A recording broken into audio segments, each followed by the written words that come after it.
What do I mean? Look, don't let your hand get too far from your body. Don't take your backswing by pulling your shoulder back. The moment you generate power by pulling the shoulder and arm, you lose control. So for your backswing, you must learn from the world champions you admire. Always swing back behind your body. Swing back behind you. This is crucial. Swing towards your right hip. From this position, not only do you swing back, but you must also master 3 points. Your hand must stay close to your body. This way, you can complete the second half of your stroke. If your hand is far from your body, your swing will be big to small. You should aim for its small to big motion. You must get this right.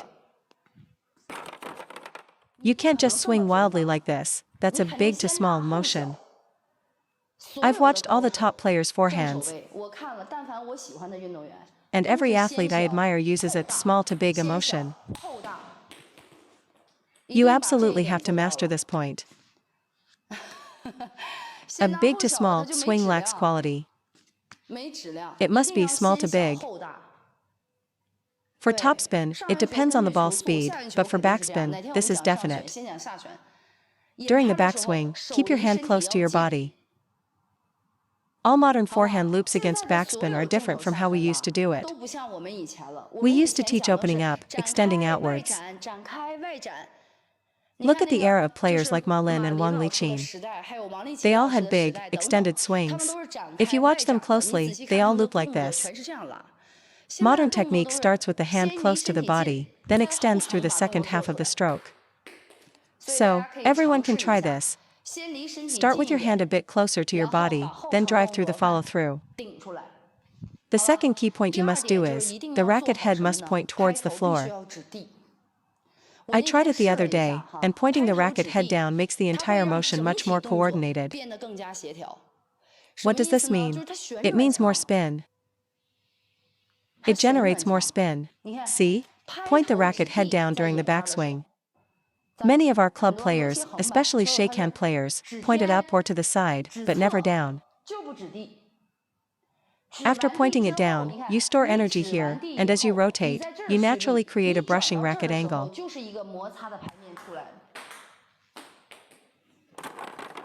You have to consciously try to point it down. It worked wonders for the older gentleman at my club. Even if his form is a bit awkward, by pointing the racket down, the ball he scoops up is very spinny. I ran a test with that gentleman. His loop became much more consistent, and the spin on the ball he returned was significantly stronger. Remember this point too. Hand close to the body, small to big motion, and racket head pointing down. It must point down. If you don't, you might feel relaxed, but because you're trying too hard to generate power, your hand tenses up unconsciously, preventing a truly relaxed state. Try to find this feeling, but don't overdo it. Just relax a bit, let it point down naturally. Relax, not to an extreme degree like this. Relax a bit, point it down, and then focus on brushing the ball. Try it, the effect is really good. I watched slow motion footage from my course, and I also point my racket down. I never even realized my backswing was like that, but this is the correct way. But many amateur players are too tense. When you're tense, your racket points up or to the side, not down. Everyone, whether you play penhold or shakehand, try to find this feeling. So we know the backswing, close to the body, racket pointing down. Next are the other hand motions. As I said, table tennis always involves an outer arc. After pointing the racket down and completing the backswing, the next motion is outwards to the side. This method of looping is much more consistent than just swinging straight down. It adds a phase for storing energy for friction, an extra loading phase before the loop. And this extra distance is what guarantees the quality and consistency of your shot. If you just swing directly, you'll make errors whether your timing is early or late. I've also noticed that by adding this backward motion, swinging this way, not just pulling your arm back like an amateur, you actually improve your timing. Because it requires a longer backswing, you can control the rhythm a bit better. Now, for the next part of the motion, there must be a feeling of whipping. Look, this feeling here. There must be a whip, which I call point B of the loop. Point A, point B, point C, A, B, C.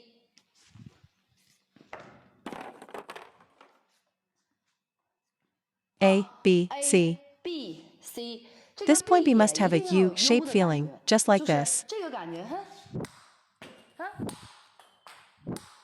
From here to here, drive forward. From here to here, there must be a whipping sensation. Moreover, when you start your backswing from behind your body, you are forced to follow this trajectory. This is the most valuable arc in table tennis, the outer arc. See, if you swing back laterally, you can go straight up, straight left, or just push forward. You can miss this arc entirely. But when you start from behind your body, you can't push forward, you'll hit yourself. You can't go straight up. Your body blocks you from going left. So, you are forced to whip the racket from this point to that point. Whether the shot is big or small, your small outer arc and your large outer arc both form that precious forehand arc in table tennis.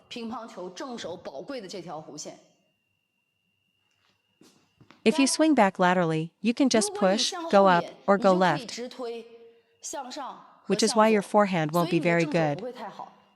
Without this arc, when you need to land the ball in a match, your shot will be inaccurate.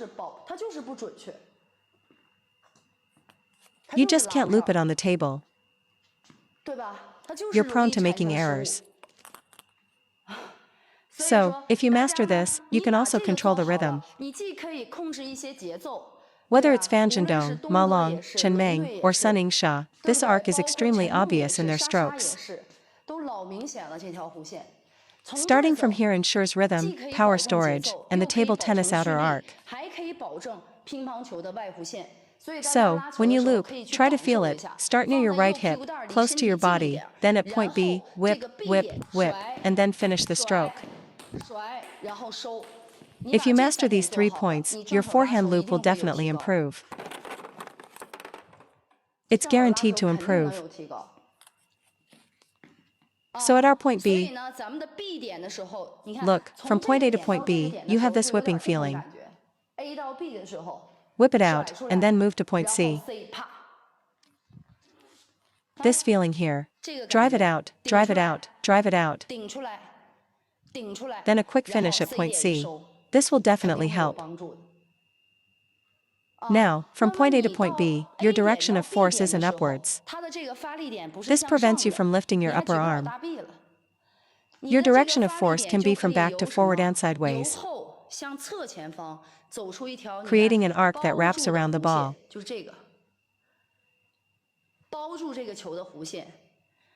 Then, after making solid contact with the ball, quickly snap your forearm. During all their pre-match warm-ups, every single top player, men, women, even the lesser-known ones playing in the Super League, had this exact forehand loop trajectory. No exceptions, whether penhold, shake hand, left or right-handed. So we must find this feeling. The key is these 3 steps, and you have to execute each one well. Load power here, drive forward here, and accelerate to finish here. After brushing the ball, there must be an acceleration from point B to point C. I feel it's a bit like a backhand banana flick. The flick also has an A, B, and C point. If you can execute these 3 points and create that valuable arc, your loop drive ability will certainly improve. So for your forehand framework, you must execute the 3 points I just mentioned. Get these 3 right, and your hand and arm action will improve significantly. One more point, regarding the rhythm of the loop. Many issues with rhythm stem from this. When we make contact, I've seen slow-motion footage of athletes in the Chinese Super League. Their rhythm, for every single shot, the contact point is correctly placed in front and to their right. It doesn't matter if it's a sidestep, middle, or forehand shot, short or half-long ball. The contact point is always there, in front and to your right. Always in this position. Now, what's our problem as amateurs? I feel we stand too close to the table for backspin balls. You're too close to the table, and on top of that, you don't take a proper backswing. You don't take a backswing. And you end up? I've noticed the pros are quite far from the table even when they serve and attack a backspin ball. They are in a stable position for most of their loops. Amateur players are probably too used to topspin rallies or are too eager to hit early, so you stand too close. You must ensure you have enough distance from the table to have time for your stroke. So, regarding our positioning, I think amateur players should adjust. Try stepping back a little. Consciously try to find this contact point in front and to your right. Load your power, and generate force here. Generate your force here. If you stand this close, the ball will jam you at your side or even behind you. Only by standing further back can your body find that optimal contact point in front and to your right. And besides standing back, the second thing is you must open your hips. Look at your body.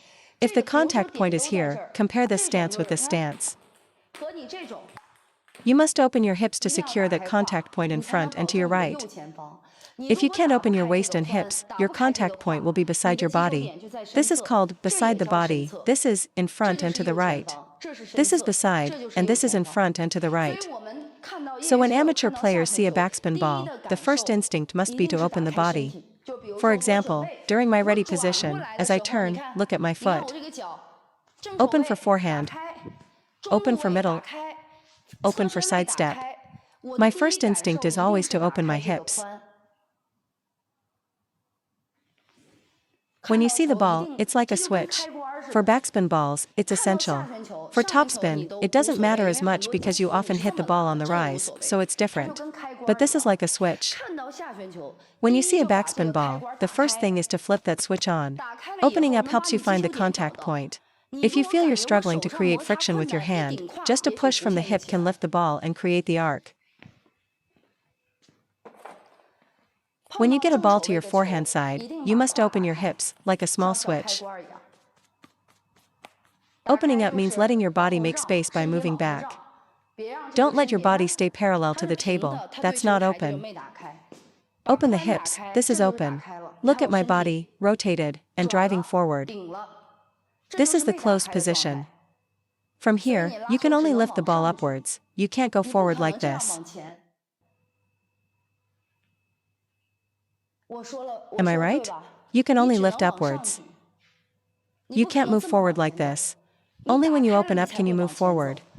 Only then can you find the true combined force for a backspin loop. From back to front. When you open your hips, you can move forward. You can ensure the contact point is in front and to your right, which is correct. Only then can your body move forward. Because the power for a backspin loop is not upwards, it's also forwards. Just try it. If you don't move your body, you might actually be better off.